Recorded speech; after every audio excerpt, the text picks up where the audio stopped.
gila ada orang. Mati penyaman sampai merasa tak basah itu mana boleh. Mana boleh dan terasa sejuk, badannya terasa sejuk. Cerita masalah sejuk. Jadi saya ceritakan dikit senawang malam tadi itu. Mana di lingkungan cukup mempengaruhi dalam hidup. Kadang-kadang gara-gara lingkungan sehingga membuat kita jadi was-was. Apa yang menyebabkan seorang tadi itu jadi was-was? Saya bercerita 50 sampai beberapa hari. Kita ini ada makanan belakang tuh. Lepas Isya kita makan, jangan terlalu risau. Majid sampai masa ada nasi belakang. Saya nak cerita supaya lebih dewasa, sudah besok saya sudah ke Kelantan. Jadi turun dari Kemaran-Karan, betul sebutannya sejuk toh, sejuk. Turun daripada puncak, atas Bogor, puncak sejuk. Di Masjid Tawon sejuk sungguh. Jadi Tuan Haji tadi itu katakan saja Pak Long atau Pak So. Pak So tadi itu turun daripada puncak Haji bawa kain selimut tebal sekali. 2-3 helai kain kedinginan, kesejuk-sejuk, gigil. Tapi pada saat sampai keluar, turun daripada masjid, jumpa anak-anak muda guna kipas, berkipas. Pak So, kenapa pakai kain selimut? Kata Pak So, sejuk. Ya Allah, kami kepanasan Pak So nih. Kipas deras, kipas. Masya Allah, Pak So juga sudah jadi bingung.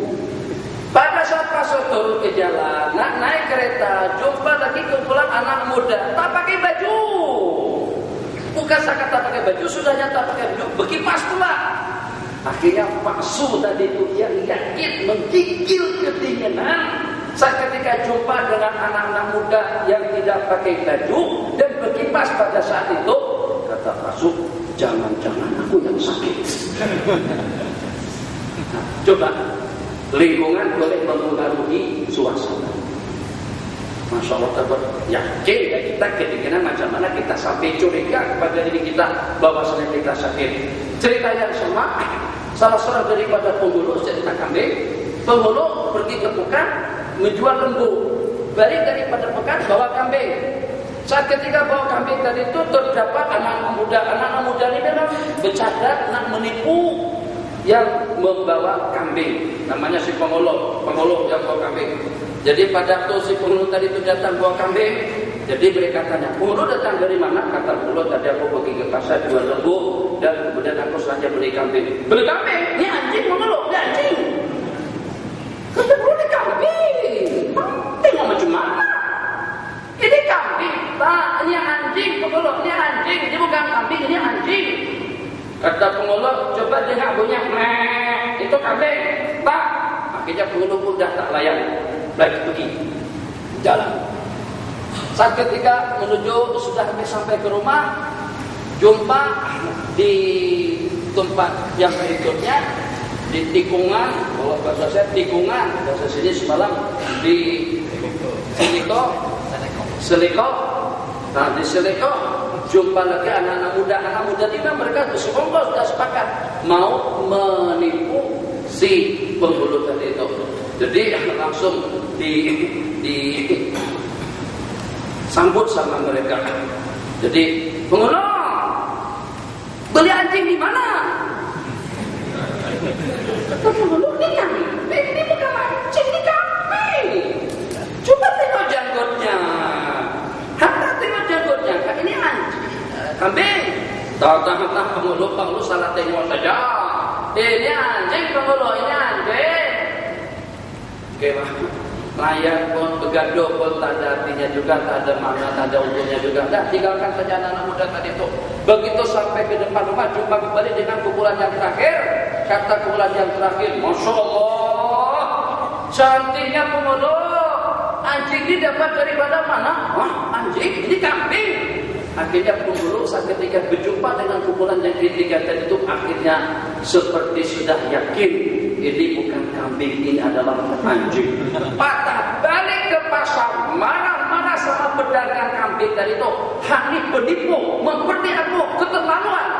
Kenapa hang sampai menjual anjing kepada sedangkan yang diinginkan itu adalah kambing? Jadi kata si penjual kambing tadi itu, Tuan Haji, penghulu, itu kambing tak Coba pahami bahasa tadi itu.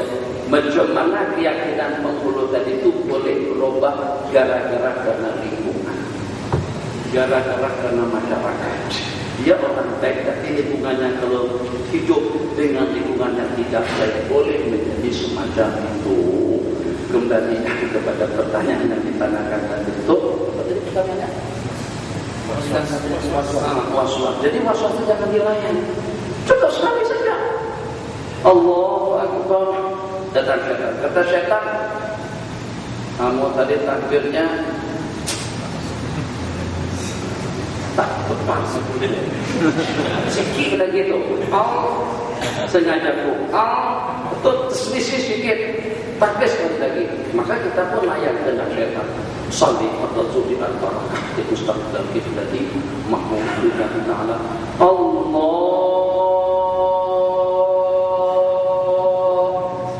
usalli mustaqbal kiblati mahmud. Kan macam itu orang waswas. Itu beberapa kali.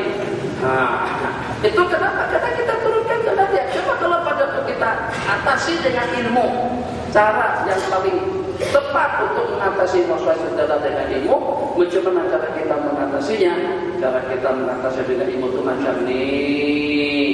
Ulama mengatakan kalau pada mulut kita sudah ucapkan Allahu Akbar, hati kita sudah sengaja melaksanakan supaya, maka itu sudah memadai. Jadi kalau seandainya Bismillahirrahmanirrahim, air ini saya minum, terus anda kata Syekh dia minum, bukan ada itu Syekh. Bukan ada. Anda mesti meyakini apa yang anda rasakan. Sebab pertama kalanya ini air, ayam. Yang kedua, rasanya macam mana anda boleh mendustakan diri pribadi anda sendiri atas pernyataan daripada orang lain. Yang takbir tadi itu kita, yang membaca tadi itu kita, yang berbuat tadi itu kita, yang mandi tadi itu kita. Syaitan kata kita belum mandi. Macam mana kita mendustakan diri kita dan percaya kepada syaitan sehingga kita menyalam lagi. Rasa-rasa masih belum basah. Basah macam sudah lembab belakang. Ini sudah sejuk nih, bagaimana tak basah? Mandi lagi. Ada kawan di Mesir. Kalau dia masuk bilik air, kompor 1 jam dia mandi. 1 jam dia mandi. Basuh kepala. Oh, jangan-jangan kepercikan kayu kecil. Basuh lagi kepala. Jangan-jangan kepercikan najis. Basuh lagi kepala. Macam tuh. Kalau dia yang masuk tandas atau masuk bilik air lebih awal, kompor kawan-kawan yang lain akan masuk. Nampak kelama-kelamaan sampai terbit matahari belum lagi juga dia keluar daripada tandas. Jadi macam mana? Baca. Iyyaka na'budu wa iyyaka na'budu wa iyyaka nasta'in. Mau diikutkan ke sini. Bacalah. Kalau tak boleh ya udahlah. Allah tidak maksa-maksakan kita sampai kita boleh seperti orang Arab. Orang Arab memang bunyinya itu dari hidung, jelas. Kita tak boleh kecuali yang boleh.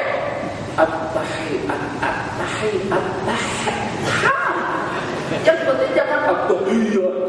Kalau at-tahiyyat itu salah tuh. At-tahiyyat itu jelas salah. Tapi kalau at-tahiyyat udah, ya udah.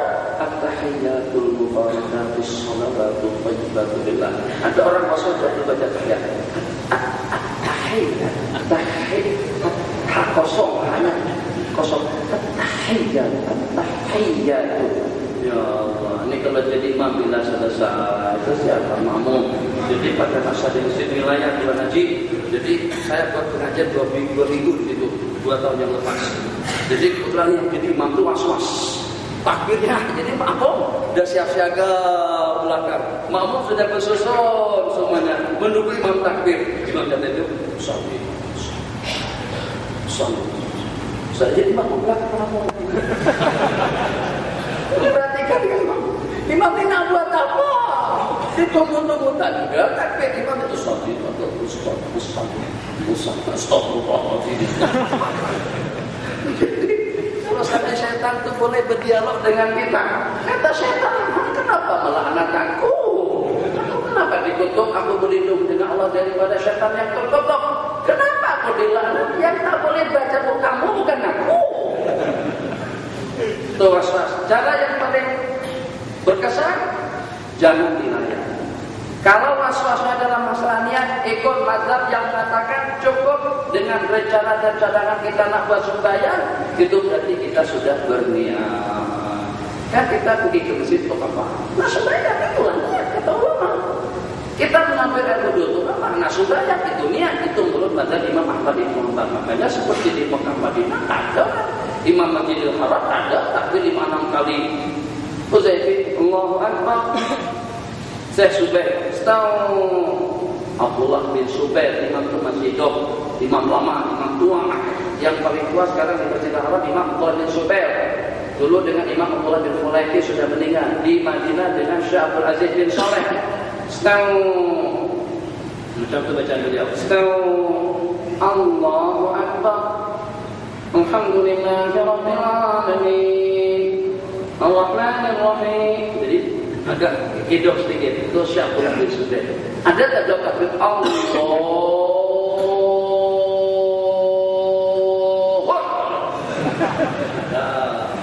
Saya dulu di Mekah sejak daripada tahun 74 sampai ulang kali tahun 96 tak pernah ada imam di Masjidil Haram atau Masjid Nabawi yang takbir sampai berkali-kali sebagaimana dengan kita yang di sini. Kedua, sudah saya baru terangkan jenis riba dan huraian.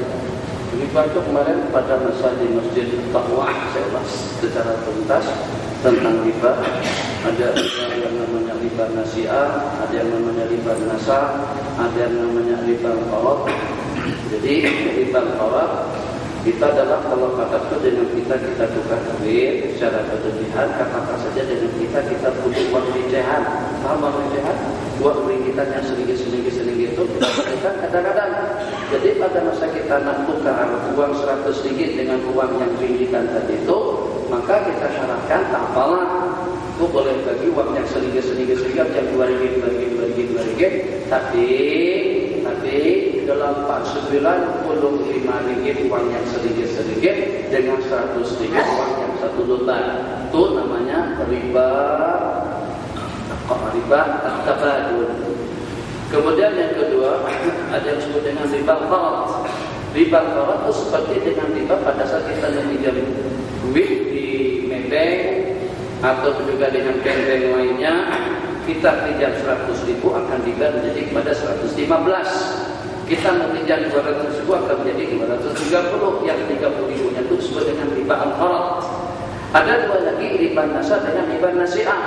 Riba nasa dengan riba nasi'ah. Riba nasi'ah itu ribanya orang jahiliyah.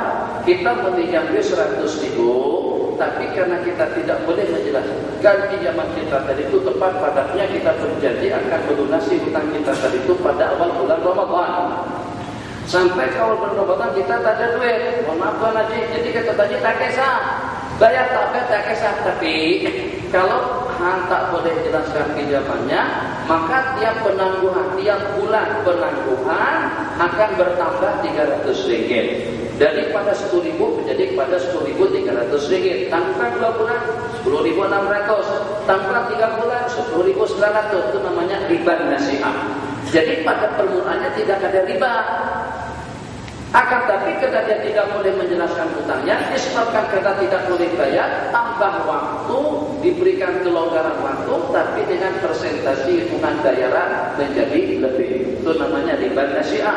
Riba nasa itu kalau pada waktu kita menjual emas dengan emas, menjual perak dengan perak, menjual masakan dengan masakan, durian dengan durian, durian di 24 dengan durian kampung, durian di 24 30 kilo, durian kampung juga 30 kilo. Kalau berlebihan namanya riba tabadul atau riba qarad. Tapi kalau seandainya durian yang hak kita di 24 sudah dibagikan, sudah diserahkan, sedangkan durian kampung akan dipanen besok atau 3 hari ke depan, itu namanya riba nasa. Atau seperti dengan kita tukar duit, uang dolar 10.000 dolar sudah kita serahkan, sedangkan uang ringgitnya nanti petang baru diserahkan. Itu namanya riba nasa. Keempat-empatnya hukumnya haram. Oke, ada lagi? Terakhir. Betulkah sabda Nabi Muhammad SAW satu hadis yang mengatakan panji-panji hitam akan bangkit dari ufuk timur? Itu daripada hadis Rasulullah SAW yang menyatakan semacam itu. Bahwasanya pandi-pandi itu akan muncul nanti daripada sebelah timur.